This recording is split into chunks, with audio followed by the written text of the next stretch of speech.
Hello everyone and welcome back to our GreenScenario video tutorial series. In this episode we're going to look at how we can connect to an external GIS shapefile and how can we leverage the automation components to simplify these mundane workflows of translating GIS files to GreenScenario. So what we have so far on the screen is a very basic setup where we have one curve representing a landscape material and it's connected to our scenario and then downstream to our engine component.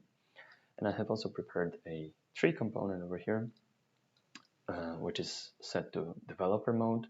And this gives us access to this override input, and we have the automation parameters component set to type tree so that we can control how the tree looks like. And then under utilities, there is also this GIS component that when we place on the canvas, you can see that it asks us to connect to a shapefile. So what we need to do is just go to File Path, set one existing file, and I do happen to have a shapefile that has been prepared for me, trees shape. So this is the one that we need to select. And when we connect it to the shapefile input over here, we can immediately see that this particular component can either generate points. In this case, it has found 217 points, or outlines, and these are empty right now. But for other kinds of shapefiles, these will be polygons. They will be translated to closed curves that other components from GreenScenario would accept.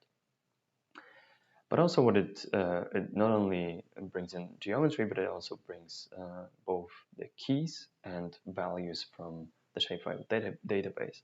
So if you wanted to explore it, let's have a look at it, and then we can see that this particular shapefile comes with two attributes. One is tree diameter, and it is of a float type, which represents a multiple precision point number, and text, which represents the status of the tree, and here it corresponds to the tree age parameter, so essentially it tells me whether it's planted or preserved. And so how would we go about connecting these together? Let's explore how the values component or how the values are structured. So we can see that they are structured again in a tree, and we have the 0th input, which corresponds to the tree diameter, and these are all the tree diameters that are defined over here. You can see a lot of precision in this particular database. And then there will be 216 entries, so 217 actually, because we are starting counting at 0. And then we're moving to the first branch of the tree, which corresponds to the status of the tree. And then here we have entries preserved, and then I know for sure there's one, there it is, one planted tree in this data set. And how do we then connect these to our overrides in GreenScenario? So what we will be using is a built-in component from Grasshopper, which is tree branch. So let's just select this one. And then from the values tree, we actually want to connect over here. We can get rid of that one. We want to tell it to take the 0th branch. And the easiest way to do it is to just type in curly brackets, we would type in 0, and then we'll tell our tree branch component to select only these values. And these we would then connect to the tree size component. So this is done, and then now we can copy over this setup and then take the next branch and say, okay, so we are actually now interested in the status branch, so number 1, and then this one would then go to our tree age. So we have connected both these. We can get rid of this one. But still nothing happened, and the reason for that is that well, the component doesn't understand what would be the tree type as input. And I'll just make a little bit more space on the canvas for us to work with over here. And remember, like let's just have a look at what kind of types we have. We either have deciduous or evergreen. So let's introduce a deciduous, and spelling here is important, deciduous tree. And we have that, and we still need to connect our geometry. So our points, you can see that the input for the trees is yellow, so it has failed to collect data. We just need to connect points to the input component over there. And this way you can see we have created our trees from the GIS file. But if you look closely, you'll see that all of them have exactly the same diameters, and they are all of the same type. And the reason for that is we can inspect it over here. It's under override. We have only generated one entry from this override component. So we should be seeing something like 217 values because this is how many points we have, but we only have one entry.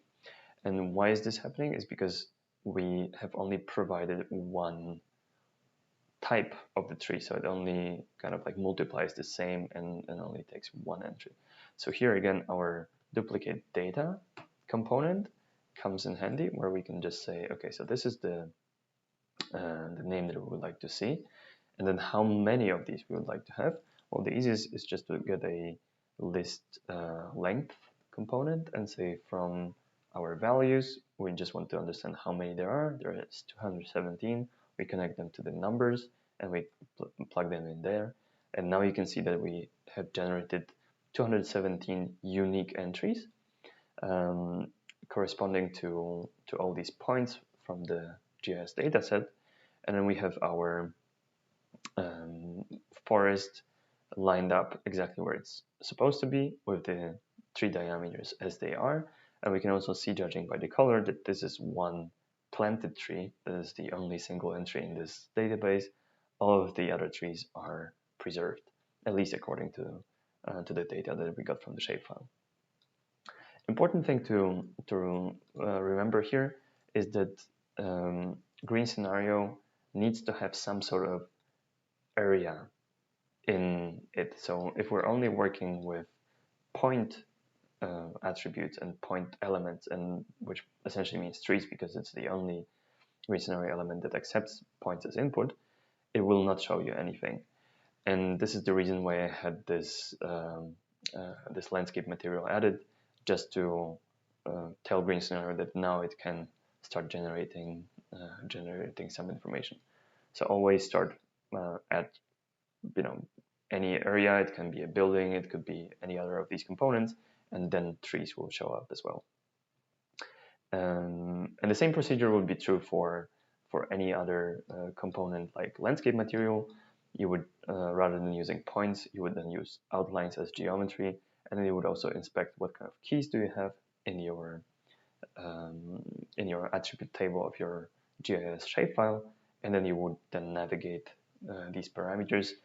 Oftentimes there will be like multiples that GreenScenario can really understand or accept, but then you would then select the appropriate branch of the values and then plug it into the corresponding parameter of your GIS automation parameters component.